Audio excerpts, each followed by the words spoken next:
여호와 이름에 합당한 영광을 돌리며 거룩한 옷을 입고 여호와께 경배할지어다.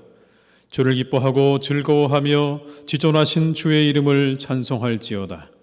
하나님은 영이시니 예배하는 자가 영과 진리로 예배할지니라. 아멘.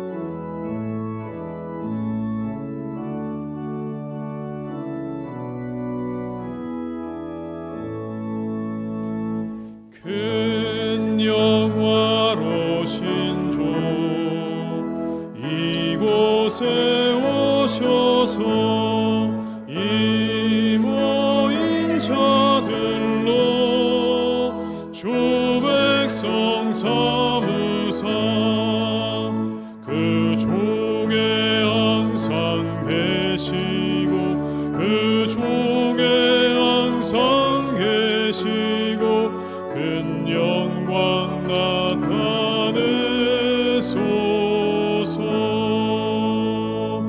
이 백성 기도와 또 예물 드림이 향내와 같으니 곧 받으옵소서. 주 예수 그 신복음을 주 예수 그 신복음을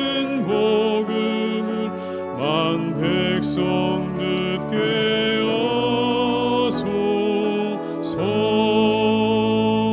또 우리 자손들 다 주를 그리고 저 성전 돌같이 길하게 하소서. 주 구원하신 능력을 주 구원하신 능력을 늘 끝날까지 주소서.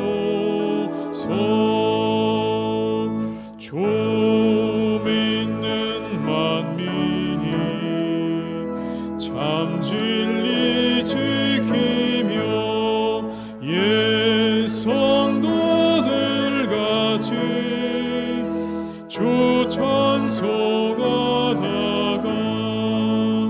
저 천국 보좌 앞에서 저 천국 보좌 앞에서 늘 찬송하게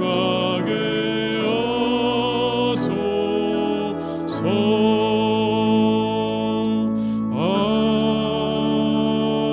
아멘. 성시교독은 69번입니다. 성시교독 69번입니다.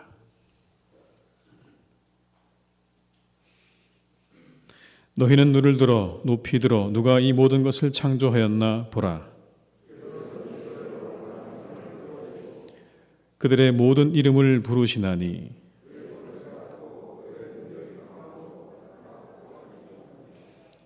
야곱아 어찌하여 내가 말하며 이스라엘아 내가 이르기를 내 길은 여호와께 숨겨졌으며 너는 알지 못하였느냐 듣지 못하였느냐 영원하신 하나님 여호와 땅끝까지 창조하신 이는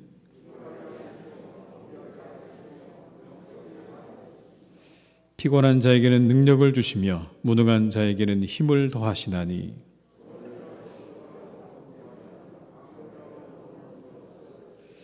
오직 여호와를 앙망하는 자는 새 힘을 얻으리니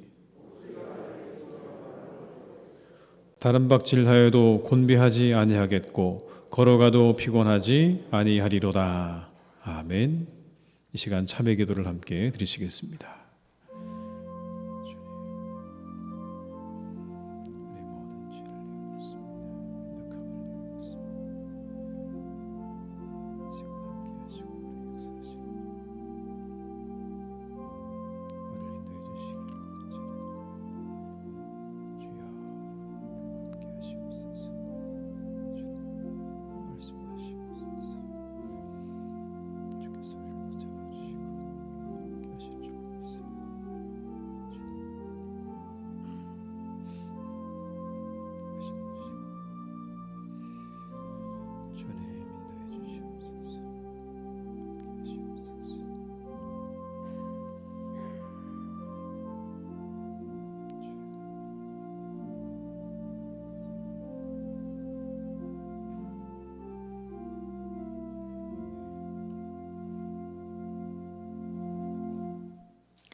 만일 우리가 우리 죄를 자백하면 그는 미쁘시고 의로우사 우리 죄를 사하시며 우리를 모든 불의에서 깨끗하게 하시리라.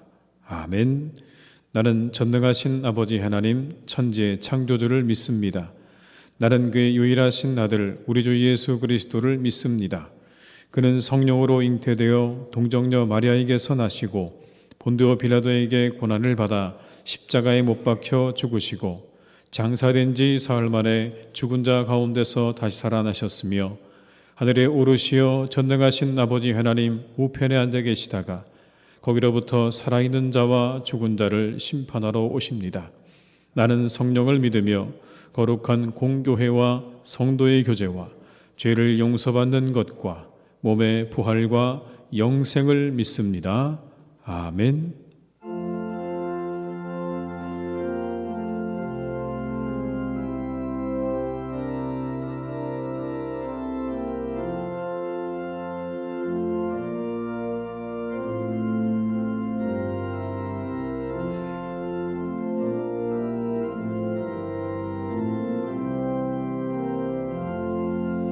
주 예수님 내 맘에 오사 날 붙들어 주시고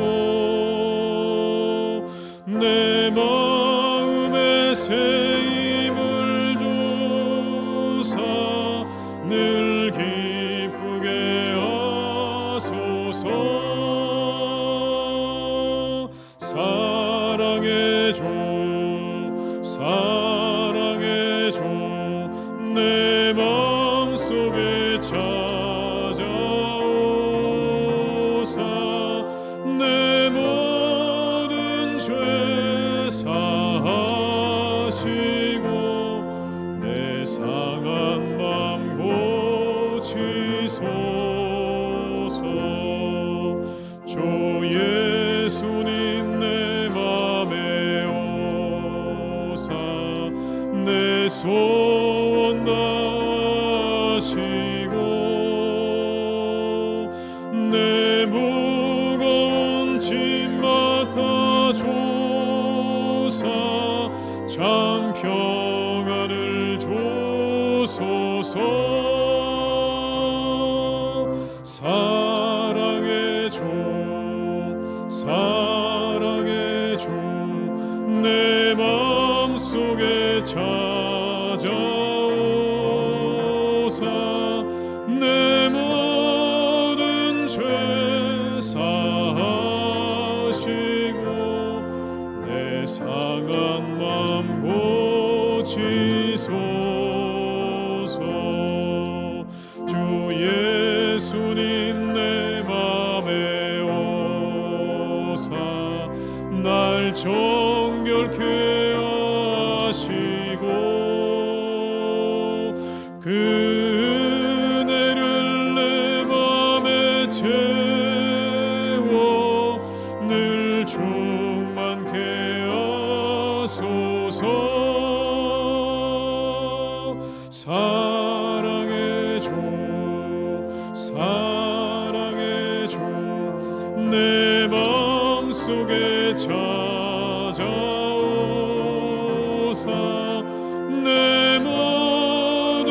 죄 사하시고 내 상한 맘 고치소서. 주 예수님 내 맘에 오사 내 길 인도하시고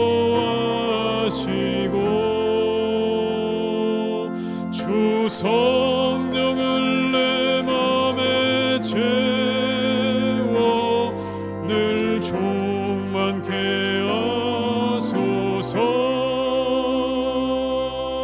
사랑의 주 사랑의 주 내 맘속에 찾아오사 내 모든 죄 사하시고 내 상한 맘 고치소서.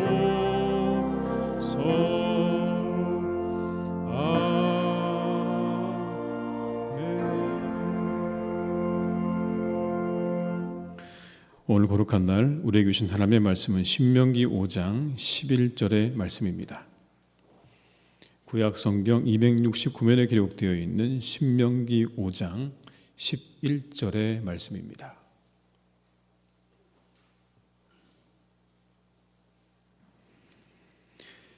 말씀을 받들어 봉독하겠습니다.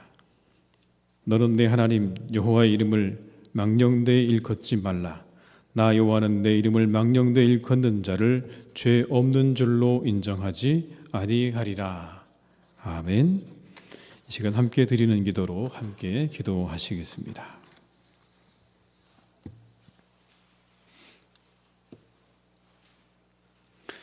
거룩하신 우리 주 하나님, 이렇게 복되고 아름다운 주일을 허락하여 주심에 감사를 드립니다.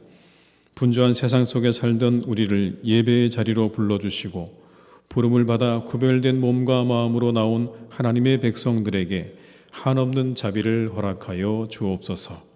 하나님 아버지, 복 있는 사람이 되게 하옵소서. 복 있는 사람은 악인들의 꾀를 따르지 않고 죄인들의 길에 서지 않는다고 하셨습니다.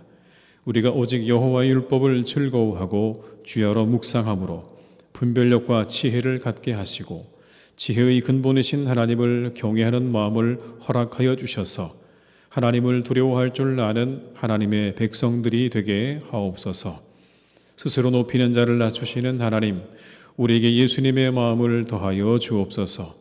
예수님께서 십자가에 죽기까지 순종하심으로 우리에게 구원이 임했습니다.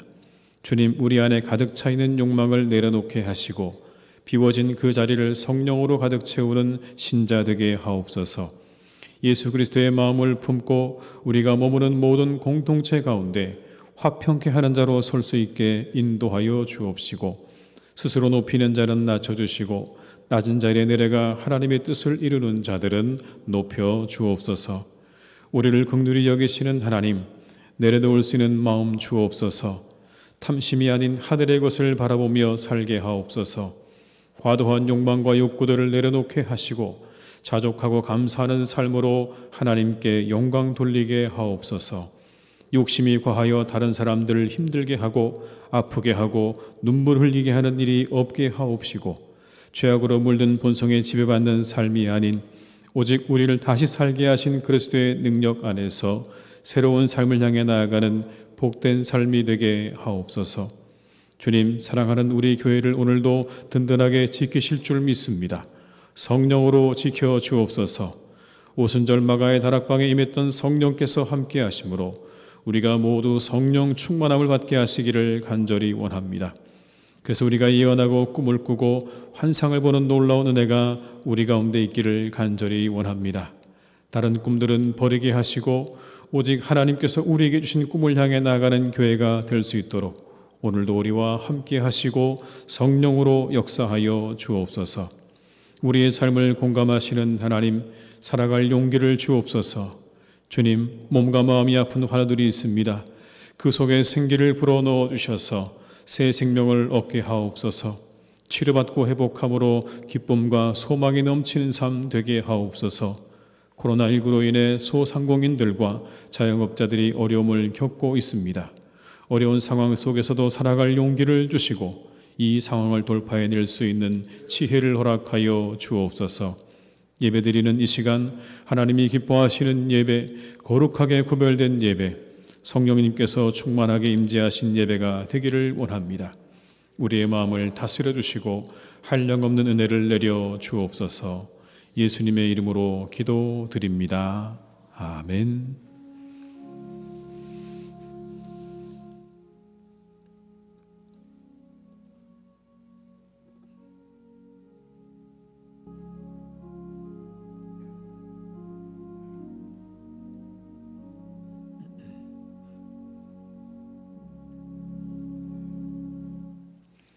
이 시간 찬송가 50장 1절 2절을 부르시면서 준비하신 예물을 드리시겠습니다.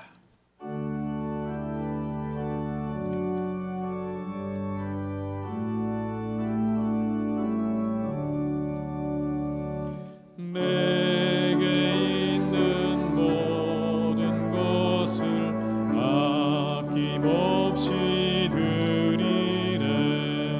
사랑하고 의지하며 주만 따라 살리라. 주께 드리네. 주께 드리네. 사랑하는 구주 앞에 모두 드리네. 내게 있는 모든 것을 겸손하게 드리네.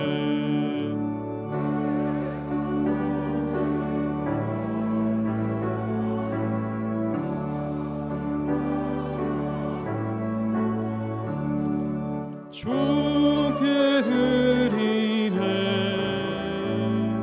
주께 드리네.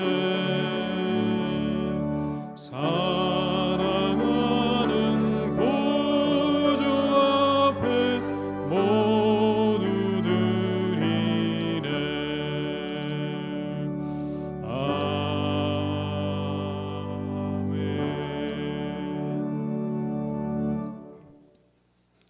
하나님 아버지 감사드립니다. 지난 한 주간도 지켜주시고 오늘 거룩한 주일에 예배하게 하신 하나님께 감사를 드립니다. 이 시간 주님의 은혜에 감사드리며 예물을 드립니다. 이 예물을 기쁘게 받아 주옵소서. 11조와 감사 헌금과 선교를 위한 그리고 이웃을 위한 헌금으로 그리고 주일 헌금으로 드립니다. 하나님 받아시고 주의 나라와 복음을 위해서 귀하게 사용되게 하여 주옵소서. 하나님 아버지, 모든 사람들이 어려운 시간을 지나고 있습니다. 특별히 우리 교우들을 지켜주셔서 각자의 가정 가운데 평안을 주시고 일터에는 일감을 더하여 주시옵소서. 건강과 경제적으로 어려움 당하는 성도들 없도록 인도해 주시기를 간절히 원합니다. 무엇보다 우리 성도들의 믿음이 떨어지지 않게 하시고 이때에 더욱 주님과 동행하는 기쁨을 맛보는 시간이 되게 하여 주옵소서. 홀로 기도하시며 하나님과 동행하셨던 주님을 따라 살게 하시고 더욱 주님의 은혜를 구하는 삶을 살게 하옵소서. 하나님, 혹시 우리가 알지 못하는 여러 가지 어려움으로 힘들어하는 교우들이 있다면 그들에게 자비와 긍휼을 베풀어 주시기를 간절히 소망합니다. 속히 그 모든 어려움이 지나가게 하시고 밝은 날이 오게 하여 주옵소서. 하나님 아버지, 이 시대 고난에 처한 많은 사람들을 위로해 주시고 새로운 길을 열어주시고 우리 모두에게 서로를 향한 따뜻한 사랑과 격려의 마음 또한 풍성하게 더해 주시기를 기도합니다. 그 가운데 코로나19가 속히 사라지고 우리 모두가 속히 교회로 돌아올 수 있도록 하나님 우리에게 긍휼과 자비를 베풀어 주시옵소서. 세상의 빛으로 오신 예수님의 이름으로 기도드립니다. 아멘.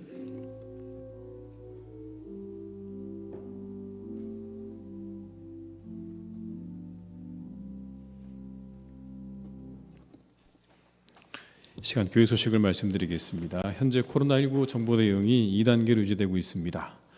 예배 참여 가능 인원이 좌석수 기준으로 20%까지라는 거 기억하시고 여러분들이 많이 참여해 주시길 바라고요. 또 이 코로나19의 백신의 공급과 접종이 순조롭게 될 수 있도록 많은 기도해 주시기를 부탁을 드리겠습니다. 돌아오는 5월 2일은 어린이 주일로 5월 9일은 어버이 주일로 각각 지키게 됩니다. 어린이 주일 2부 예배에는 유아 세례식이 있습니다. 유아 세례 대상자 부모들을 위해서 기도해 주시기 바랍니다. 코로나19로 어려워진 이웃 상권을 돕고자 합니다. 지역사회를 섬기는 마음으로 잘 참여해 주시기를 부탁을 드립니다. 화요 성경 강좌가 매주 화요일 실시간 영상으로 진행되고 있습니다. 많은 분들의 참여와 관심을 부탁을 드리겠습니다. 4월 29일 목요일 한국교회 100주년 기념관 글로리아홀 대강당에서 제104회 정기노회가 있겠습니다. 노회를 위해서 여러분들께서 기도해 주시기를 부탁을 드리겠습니다. 입원하신 분들과 환우들을 위해서 여러분 계속해서 기도해 주시기를 부탁을 드립니다. 이 시간에 우리 김승호 장로님 나오셔서 광고해 주시겠습니다.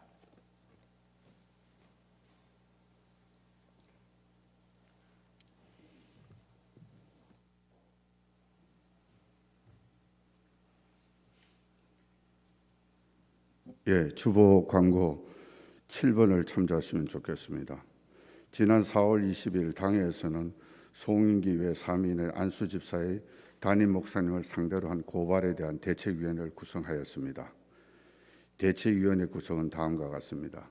위원장 김승호 장로, 위원 민병화 장로, 박성태 장로, 방인규 장로, 김봉진 원로 장로, 홍성우 안수집사, 안명신 검사.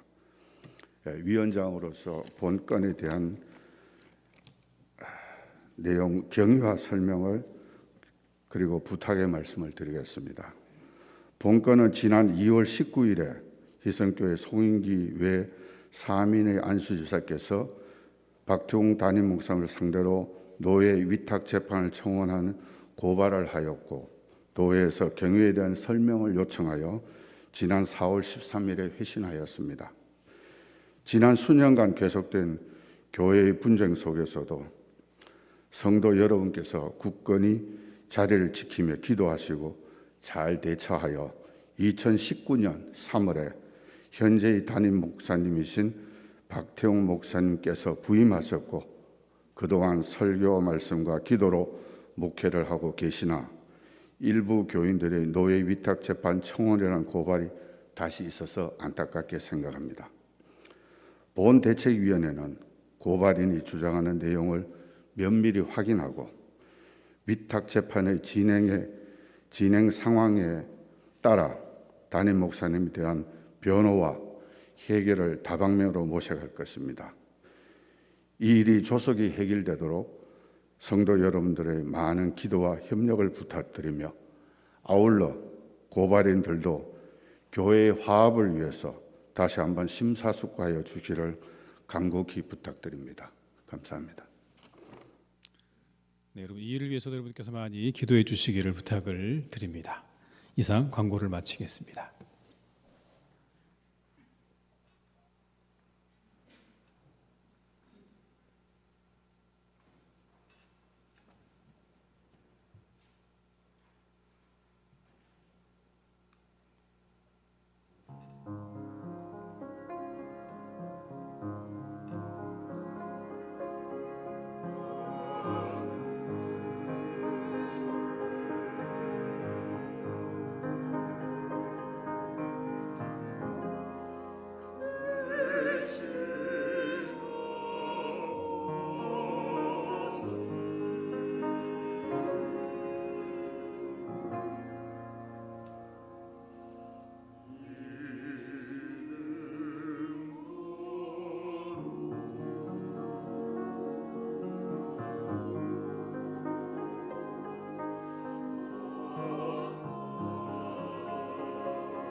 아멘. 은혜로운 찬양 감사드립니다.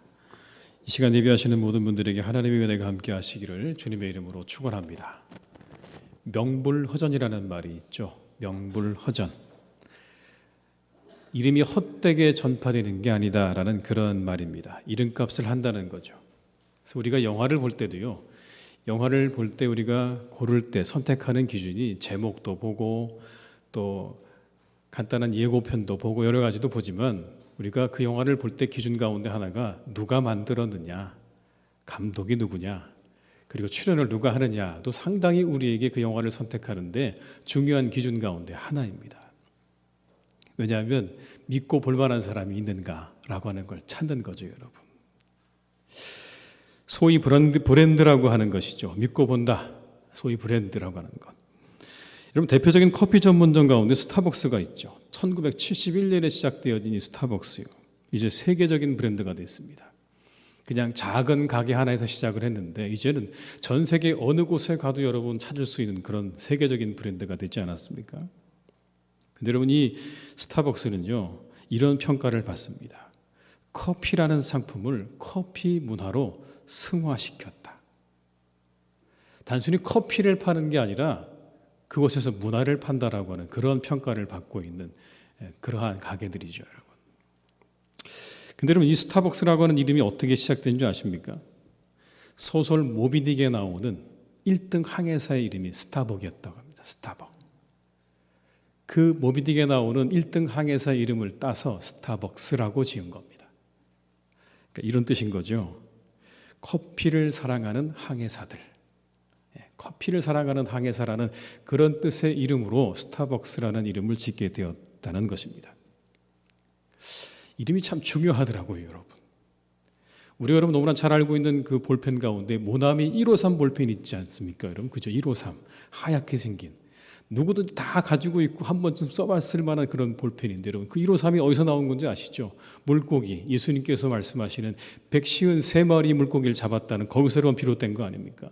그 이름 하나 잘 지어서 여러분, 이게 또한 세계적으로 또 우리나라에서 모든 사람들이 그렇게 사랑하는 제품으로 쓰임받고 있는 거죠.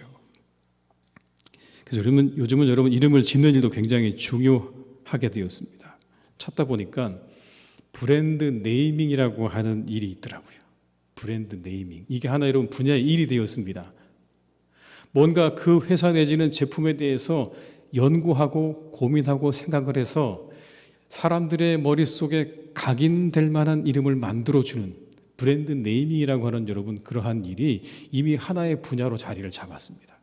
그런 회사가 따로 있더라고요, 여러분. 이름 지어주는 회사가 따로 있더라는 겁니다. 이처럼 이름이라고 하는 것 참 중요하죠, 여러분. 이런 책이 있습니다. 대박나는 가게의 법칙이라는 책이 있는데요. 이 목차 가운데 이러한 목차가 있어요. 내부 장식과 브랜드명은 임팩트가 생명이다. 내부 장식과 브랜드명은 임팩트가 생명이다. 브랜드에는 이념이 있어야 한다. 이름을 지을 때에는 임팩트와 이념이 있어야 된다는 그런 뜻인 거죠. 그래야 그 가게가 잘 될 수 있다는 겁니다. 이름이 가지고 있는 의미와 제품 내지는 가게가 지향하는 바가 잘 맞아 떨어져야만, 그래야만 우리가 더욱더 효과적인 것을 기대할 수 있다라는 그런 의미가 되겠죠. 우리 교회 이름이 뭐죠? 희성교회죠. 희성교회. 여러분, 희성교회가 어떻게 시작됐는지 아시죠? 두 동네 이름을 한 글자씩 따와서 지은 겁니다. 연희동과 성산동. 연희동의 희자와 성산동의 성자를 합쳐서 만들어진 교회가 희성교회입니다. 근데 여러분, 이 희성교회라는 이름에는요, 또 이런 의미가 있대요. 하나님의 복받은 성. 하나님의 복받은 성이라는 의미가 따로 있다고 합니다. 우리가 함께 이것을 위해서 더욱 기도해야 할 줄 믿습니다. 우리 교회가 사람들에게 하나님의 복받은 성이다 라고 그렇게 칭찬받고 사랑받는 교회가 될 수 있도록 우리 모든 성도님들이 함께 기도해 주시기를 주님의 이름으로 축복합니다. 우리 교회 정말 바라볼 때마다 사람들이 저 교회 축복받은 교회야, 저 교회 가면 우리 영혼이 축복을 받는다라고 하는 그런 이미지가 사람들의 마음속에서 생겨날 수 있도록 우리가 그런 교회를 만들어갈 수 있기를 주님의 이름으로 축원합니다. 오늘 세 번째 계명은요, 하나님의 이름을 망령되이 부르지 말라는 겁니다. 하나님의 이름을 망령되이 부르지 말라. 왜 그랬을까요? 왜 망령되이 부르지 말라고 하셨을까요? 성경에서 이름은요, 그 사람의 능력과 비전을 상징합니다. 대표적인 사람이 바로 야곱이라는 사람이죠. 우리가 잘 아는 것처럼 쌍둥이 형에게서 장자권을 빼앗아서 외삼촌 라반의 집으로 도망을 갑니다. 그곳에서 온갖 고생을 다해서 가족도 얻게 되고 재산도 많이 가지게 되었습니다. 그리고 다시 돌아옵니다. 고향으로 돌아오는 그 길 가운데 야복강에서 하나님과 씨름을 하게 되죠. 여러분, 거기서 그가 심각한 부상을 겪게 됩니다. 관절이 어긋나는, 허벅지 관절이 어긋나는 심각한 부상을 입고서도 그가 나를 축복하지 않으시면 제가 보내지 않겠습니다라고 그렇게 이야기하죠. 결국 하나님께서 그를 축복하십니다. 그의 이름을 바꿔주셨어요. 이제 앞으로 내 이름은 이스라엘이라 할 것이다. 이스라엘이라. 야곱이라는 말은 속이는 자라는 뜻이죠. 이스라엘이라는 말은 하나님께서 통치하는 자라는 뜻입니다. 이런 의미가 되겠죠. 이전에 너는 사람들을 속이는 자로 살았지. 이제는 하나님의 통치를 받는 자로 살아가게 될 것이다라는 의미가 그 이름 속에 담겨져 있는 겁니다. 하나님의 통치를 받는 자. 그러니까 여러분, 이름이라고 하는 건, 성경에 나오는 이름은요, 그 사람의 능력과 그 사람의 비전과 그 사람의 임재와 그 사람의 모든 것들을 다 담고 있는 거예요. 하나님이라는 이름 속에는 하나님의 능력과 속성과 비전이 담겨져 있는 겁니다. 그 하나님의 이름을 망령되이 부르지 말라고 오늘 하시는 겁니다.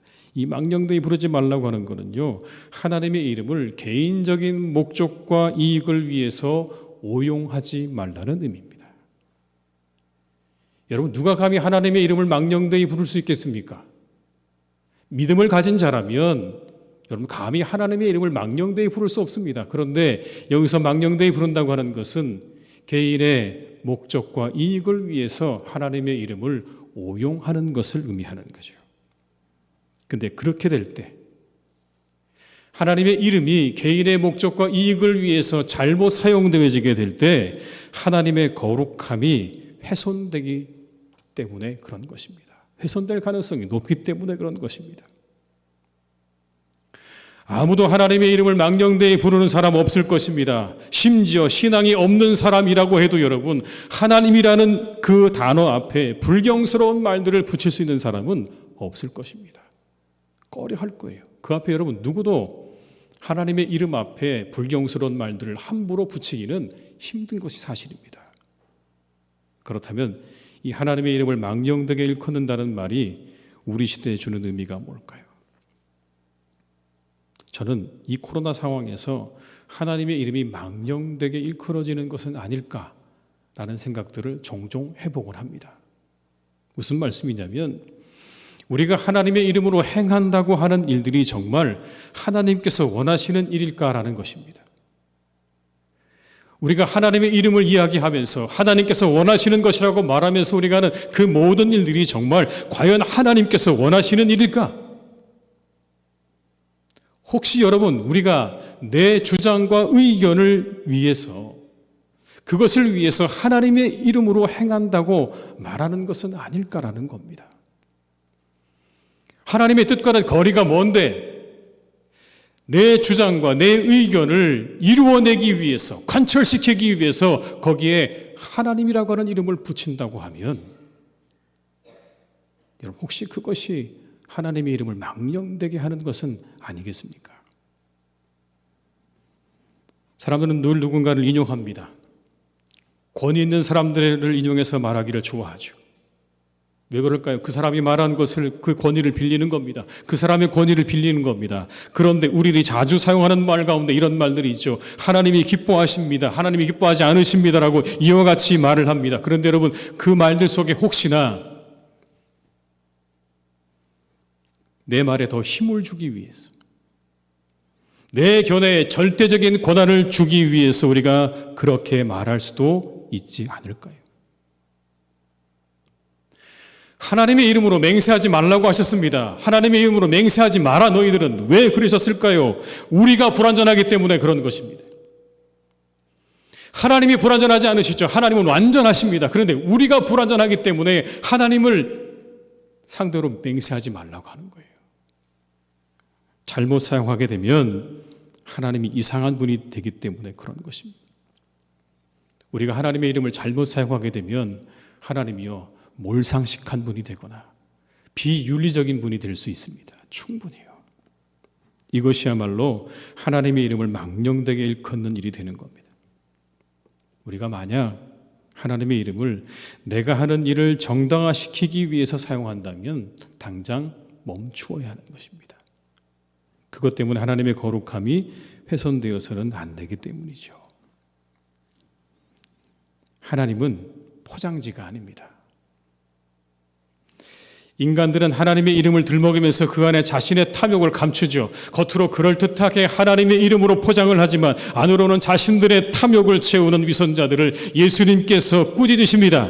회칠한 무덤이라고 말씀하시죠. 겉으로는 하나님의 이름을 들먹이지만 그러나 너희들의 속 안에 있는 것들이 속속들이 다 썩어 있다고 말씀하는 겁니다. 하나님의 이름을 이용하고 있는 거죠. 자신들이 탐욕을 채우기 위해서, 그것이 드러나지 않도록 하기 위해서 하나님의 이름을 이용하고 있는 그들을 향해서 예수님께서 꾸짖고 계십니다.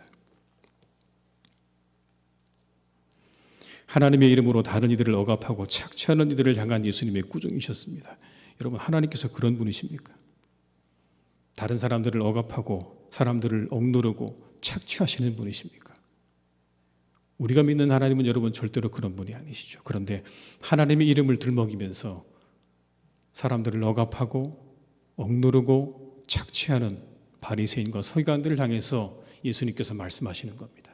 너희들이야말로 하나님의 이름을 망령되게 하는 자들이라고 그렇게 말씀하는 거죠. 여러분, 또 이런 말씀도 하셨어요. 예수님께서요. 말씀을 보게 되면 내 부모를 공경하라고 했다. 그런데 너희들은 내 어머니와 내 아버지에게 이렇게 말하곤 그렇게 공경을 다해야 할 의무를 다 하지 않는다. 고르반이라고 했다고 하는 거죠. 고르반. 여러분, 고르반이라는 말은 하나님께 드렸다라는 말입니다. 하나님께 드렸다. 그렇게 말을 하고 나면 여러분, 이제 더 이상 부모에 대해서 공경해야 될 의무가 사라지게 되는 겁니다. 부모에 대해서 마땅히 공경을 해야 하는데 하나님께 드림이 되었습니다. 이 모든 것들이 하나님께 드림이 되었습니다라는 말하고 나버리면 이제 더 이상 그 부모를 공경하지 않아도 되는 겁니다. 예수님께서 그걸 지적하셨어요. 너희들은 그렇게 말하지, 고르반이라고. 하나님의 이름 뒤에 숨는 겁니다, 여러분. 자신들이 마땅히 해야 할 그런 모든 의무와 도리를 다 하나님의 이름 뒤에 숨겨버리고 그 한마디의 말로, 고르반이라는 말로 부모를 공경하지 않는 그들을 향해서 예수님께서 그것은 잘못이다라고 하고 계시는 거죠. 여러분, 밀양이라는 영화 혹시 보셨는지 모르겠습니다. 밀양. 전도연 씨 나왔던 여러분 기억나시죠? 그 영화에 보면 그 전도연 씨가 자신의 아이를 납치해 죽인 범인을 만나는 장면에서 그 범인이 이렇게 이야기합니다. 저는 이미 하나님께 용서받았어요라고요. 저는 이미 하나님께 용서받았어요. 비슷한 의미죠. 마땅히 여러분, 자신 앞에 있는 그 엄마에게 무릎을 꿇고 사죄를 해야 되는 그 사람이 하나님의 이름 뒤로 숨어버린 겁니다. 용서를 구해야 되는 인간적인 마땅한 도리를 다 내팽개쳐버리고 하나님의 이름 뒤에 숨어서 나는 하나님께 용서받았으니 나는 아무렇지도 않다고 하는 여러분, 그와 같은 일이 바로 일어나고 있다고 하는 것이죠. 이처럼 자신들의 잘못을 하나님의 이름 뒤로 숨기고 모든 것으로부터 책임을 면하려 하는 시도, 하나님의 이름으로 모든 잘못을 합리화하려는 시도, 이와 같은 것들은 우리가 버려야 되는 것이죠. 이것이야말로 하나님의 이름을 망령되게 일컫는 것입니다. 그렇게 사용되어서는 안 되는 거죠. 우리가 아는 여러분 십자군이라는 것이 있죠. 십자군. 11세기부터 13세기 말까지 약 2세기에 걸쳐서 8차례 정도 일어났던 십자군은요, 사실은 그리스도교가 이슬람으로부터 성지 예루살렘을 회복하기 위해서 일으켰던 대원정군을 가리킵니다. 자신들이 잃어버린 그 예루살렘 성지를 다시 탈환하기 위해서 만들어진 그러한 군대였습니다. 1차 십자군은 교황 우르반 2세가 1095년에 클레몬트 회의에서 설교함으로 시작됐습니다. 이 회의에서 이 우르반 2세는 이렇게 말합니다. 십자군은 원수들을 물리치고 돌아가야 할 것입니다. 만일 그렇지 못하면 죽어서 영원한 상을 받아야 할 것입니다. 근데 그 자리에서 이렇게 외쳤다고 해요. 하나님이 원하신다. 하나님이 원하신다. 그 이야기를 듣고 수많은 사람들이 몰려들었습니다. 십자군으로 몰려들었습니다. 성지를 다시 우리가 되찾아와야 한다고 하는 그러한 명목 아래 여러분, 사람들이 그렇게 다 모여들었어요. 십자군이 된 그들의 어깨에는 교황이 공급한 하얀 삼배 십자가가 걸쳐졌습니다. 그런데 그들이 행한 게 뭡니까? 십자군에 대한 평가는 여러분 너무나 다양하고요. 너무나 방대합니다. 그들이 끼쳤던 영향에 대해서 다 이야기하려면 여러분 밤을 새서 이야기해도 다 부족할 겁니다. 그러나 한 가지, 그들이 했던 많은 일들 가운데, 역사 가운데 기록되어져 있는 건 그들이 벌였던 약탈과 학살의 증거는 분명하게 남아있다는. 전쟁에 참여한 이들 가운데 많은 사람들이 신앙적인 이유 때문이 아니라 여러분 자신의 재물에 대한 욕심과 모험에 대한 자극 때문에 그 전쟁에 참여했다고 하는 것이 여러분 그대로 남아있습니다. 그래서 닥치는 대로 죽이고 약탈과 학살을 서슴지 않았다는 거예요. 근데 그 이름이 뭡니까? 십자군입니다. 십자군. 십자가 군병들. 그 군대들이 여러분 전쟁을 향해서 떠날 때마다 주교들이 축복의 기도를 드렸습니다. 하나님께 드려진 기도였고 예수님의 이름으로 드려진 기도였습니다. 그런데 어느새 그 의미는 점점 사라져가고 인간들의 탐욕을 채우는 현장으로 바뀌기 시작했다는 거예요. 2001년 교황 요한 바오로 2세가 그리스를 방문해서 이 과거 십자군에 의한 침략과 학살과 약탈 행위에 대해서 정식으로 사과를 하게 되었다는 것입니다. 하나님의 이름 아래 만들어진 군대가 온갖 약탈과 그리고 모든 나쁜 일들을 저질렀다고 하는 것을 역사가 우리에게 보여주고 있죠. 여러분 이것이 무엇을 의미할까요? 우리의 가능성을 말하고 있는 것입니다. 얼마든지 하나님의 이름을 이용해서 하나님의 이름을 이용하려는 그 마음, 그리고 그 이름 아래 우리의 모든 것들을 숨기려고 하는 의도, 그 의도는 항상 우리에게 있어 왔고 그리고 오늘도 우리에게 있을 수 있다는 것입니다. 하나님의 이름이 망령되이 일컬어져서는 안 됩니다. 하나님의 이름은 오직 경외와 경배의 대상입니다. 우리의 생각과 의견을 위해서 이용당해야 하는 이름이 아니라는 것이죠. 우리 사랑하는 모든 교우들께서 하나님의 이름을 귀중히 여기실 수 있기를 주님의 이름으로 축원합니다. 그래야 하나님의 이름이 훼손되지 않습니다. 그 거룩하심이 훼손되지 않을 뿐만 아니라 우리 모두는 중심 가운데 바르게 설 수 있게 되는 것입니다. 여러분 우리에게는 이름이 하나씩 더 있죠. 무슨 이름이죠? 그리스도인이라고 하는 이름이 하나 더 있습니다. 그리스도인. 이 말은 안디옥에서 시작이 되어졌습니다. 사도행전 11장 26절의 말씀을 제가 읽어드립니다. 사도행전 11장 26절입니다. 만남에 안디옥에 데리고 와서 둘이 교회에 1년간 모여있어 큰 무리를 가르쳤고 제자들이 안디옥에서 비로소 그리스도인이라 일컬음을 받게 되었더라. 비로소 그리스도인이라 일컬음을 받게 되었다고 기록하죠. 그리스도인이라는 말은 그리스도에게 속한 이들이라는 뜻입니다. 그리스도에게 속한 이들. 이 명칭은요, 그리스도를 받아들이고 그분의 약속을 믿고 그분의 말씀을 신실하게 지키고 실천하고 예수님을 본받아 살려고 노력하는 사람들을 가리키는 말입니다. 당시의 사람들에게 여러분 이 그리스도인이라는 말은 비하하는 말이었습니다. 그리스도를 따르는 자들이라는 이 말은 비하의 말이었지만 성도들은 여러분 이 이름을요 너무나 영광스럽게 여겼습니다. 내가 그리스도인이라고 하는 것을 너무나 영광스럽게 여겼습니다. 그들은 그리스도인이라는 이름을 가지고 끊임없이 생각하고 움직이는 삶을 살았어요. 끊임없이 생각하고 움직이는 삶을 살았다는 것. 바울의 서신서가 우리에게 이것을 잘 증명해 줍니다. 여러분 빌립보서 4장 8절과 9절의 말씀을 제가 읽어드리겠습니다. 끝으로 형제들아, 무엇에든지 참되며 무엇에든지 경건하며 무엇에든지 옳으며 무엇에든지 정결하며 무엇에든지 사랑받을 만하며 무엇에든지 칭찬받을 만하며 무슨 덕이 있든지 무슨 기림이 있든지 이것들을 생각하라. 너희는 내게 배우고 받고 듣고 본 바를 행하라. 그리하면 평강의 하나님이 너희와 함께 계시리라. 빌립보 교인들에게 보낸 편지의 마지막쯤 써내려간 내용입니다. 이런 내용입니다. 여러분, 참된 것을 생각하십시오. 경건하고 옳고 정결한 것을 생각하십시오. 사랑받을 만하고 칭찬받을 만한 것을 생각하십시오. 그리고 그것을 따라 행하십시오. 이게 그리스도인의 목표입니다. 우리 여러분 신앙생활하면서 가져야 될 목표는 이거 외에 없습니다. 옳고 정결하고 사랑받을 만하고 칭찬받을 만한 일이 무엇인가? 그걸 생각하고 그것을 따라 행하는 것. 여러분, 그거 외에 우리가 이 교회를 출석하는 이유가 무엇이 있겠습니까?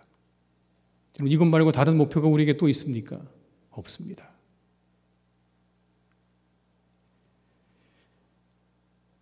그런데 우리에게 그리스도인이라는 이름이 어떤 의미입니까? 정말 이것이 정말 내가 누가 되어야 하는지에 대해서 영향을 주고 있습니까?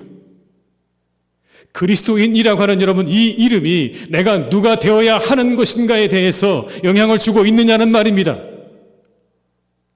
일요일이 되면 교회를 나오는 사람 정도라도 우리가 그렇게 생각하십니까? 초대교회 때 여러분, 이 그리스도인들은 그렇게 시작된 게 아닙니다. 이 말은 그렇게 시작된 게 아니에요.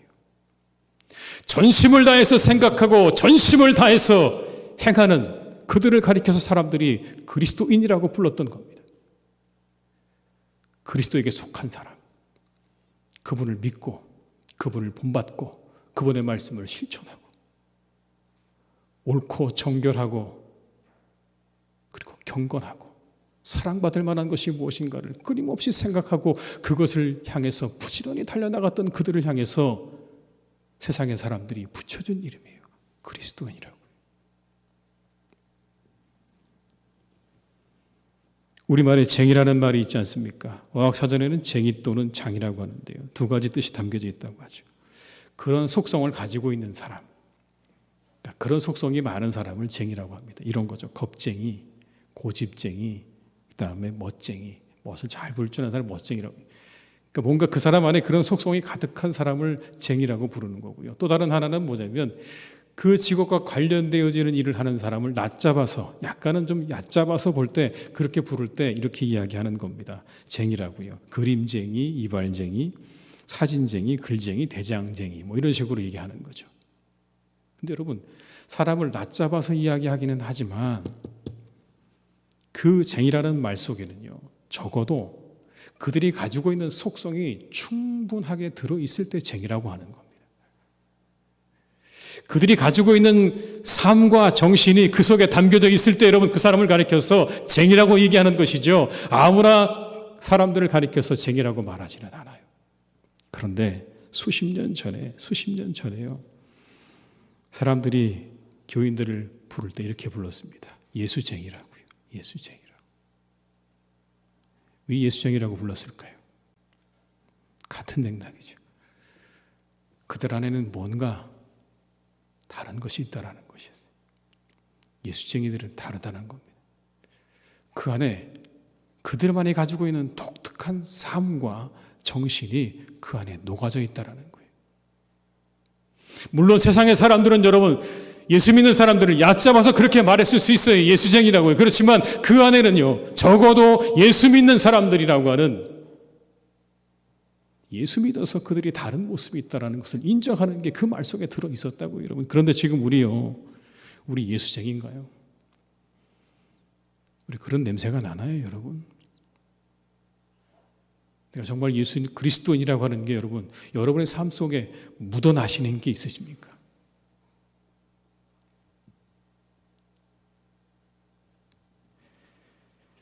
추후 100년이 지난 어느 시점에 디오그네투스라는 사람에게 보내는 편지라는 글이 있습니다. 초대 교부 중에 한 사람이 디오그네투스라는 사람에게 보낸 것으로 알려진 글인데, 그러니까 추후 100년, 예수님이 돌아가시고 난 다음에 한 한 70년 이후부터 200년 사이에 쓰여진 글이라고 해요. 근데 그 글 속에 신약 성경이 아닌 곳에 그리스도인들에 대해서 이렇게 여러분 글을 써서 보내고 있습니다. 한번 화면을 통해서 제가 읽어드릴 테니까요. 한번 보십시오. 뭐라고 이야기를 했는지.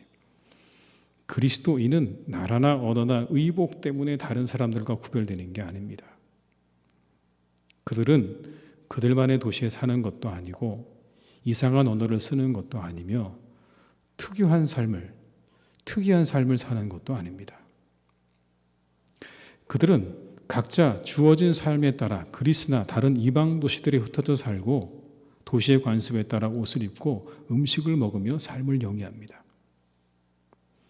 그들은 자기 조국의 삶에서도 마치 나그네와 같습니다. 시민으로서 모든 의무를 수행하지만 외국인과 같이 모든 것을 참습니다. 다른 사람들처럼 결혼하여 아이를 가지지만 아이를 버리지 않습니다. 다른 사람들과 식탁은 공유하지만 아내를 공유하지 않습니다. 육신을 입고 있지만 육신을 따라 살지는 않습니다. 지상에서 시간을 보내고 있지만 시민권은 하늘에 있습니다. 그들은 주어진 법에 순종하지만 그들의 삶은 그 법을 초월합니다. 그들은 모든 사람을 사랑하지만 사람들에 의해 박해를 받습니다. 그들은 가난하지만 많은 사람들을 부유하게 합니다. 그들은 능욕을 받을 때 능욕하는 자를 축복하고 멸시를 당할 때 멸시하는 자를 존중합니다.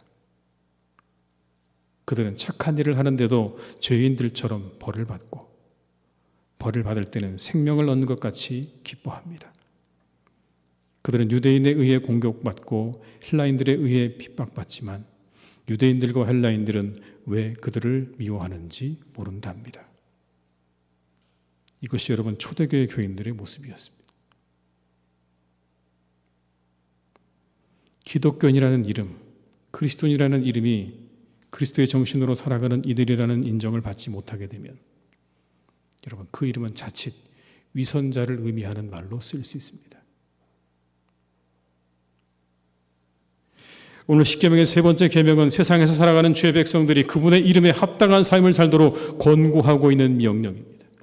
그분의 이름에 합당한 삶을 살아가도록 우리에게 명령하시는 겁니다. 그리스도인의 삶에 합당한 삶을 살아가라. 너희들의 삶이 하나님의 이름을 훼손하는 일이 없도록 살아가라고 우리에게 말씀하시는 거죠. 저는 기도합니다. 매일 드리는 기도 가운데 여러분 저는 이렇게 기도합니다. 하나님, 부끄럽지 않은 그리스도인이 되게 하옵소서. 하나님과 사람 앞에 부끄럽지 않은 그리스도인이 되게 하옵소서. 그리고 하나님과 사람 앞에 부끄럽지 않은 목사가 되게 하옵소서 기도합니다. 우리 살아가는 교우들께서 이렇게 부끄럽지 않은 삶을 함께 살아갈 수 있기를 주님의 이름으로 축원합니다.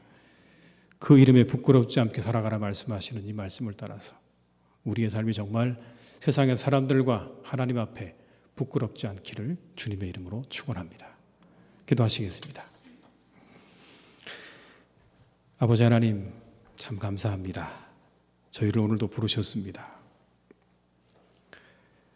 하나님의 이름을 망령되이 일컫지 말라고 하셨습니다.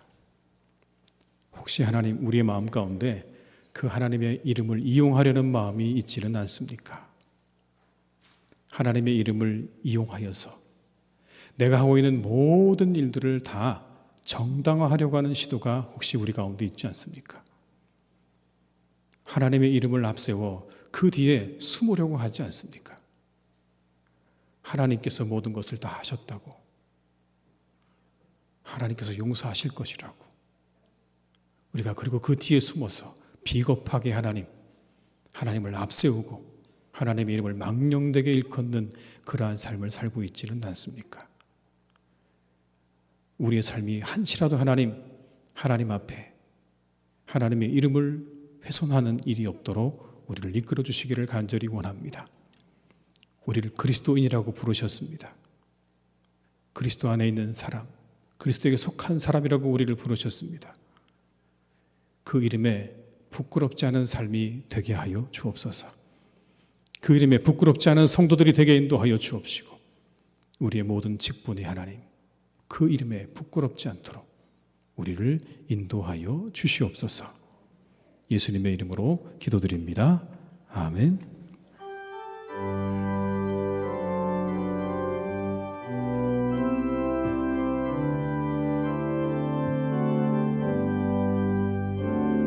여기에 모인 우리 주의 은총 받은 자여라. 주께서 이 자리에 함께 계심을 아노라.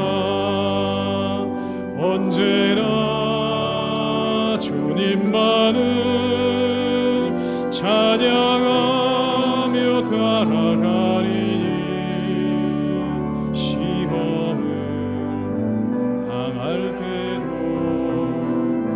함께 계심을 믿노라. 이 믿음 더욱 굳세라. 주가 지켜주신다.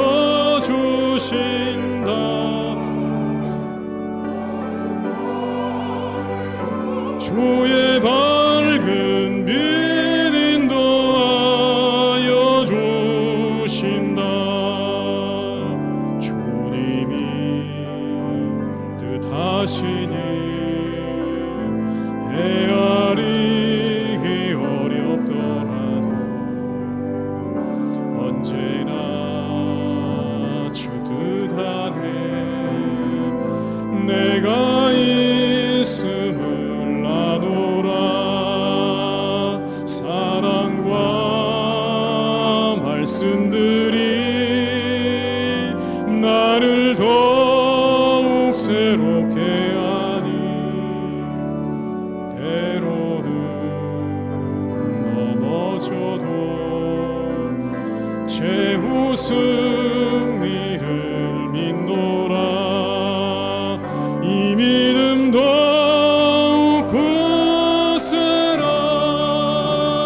주가 지켜주신다. 어두운 밤에도 주의 밝은 빛 인도하여 주신다.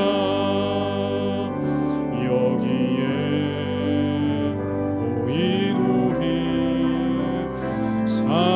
사랑받는 주의 자녀라. 주께서 뜻하신 바 우리 통해 펼치신다.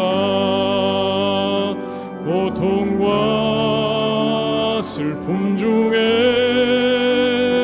더욱 주님 의지하오니 어려움 이겨내고 주님 더욱 찬양하라. 이 믿음 더욱 굳세라. 주가 지켜주신다. 어두운 밤에도 주의 밝은 빛 인도하여 주신다.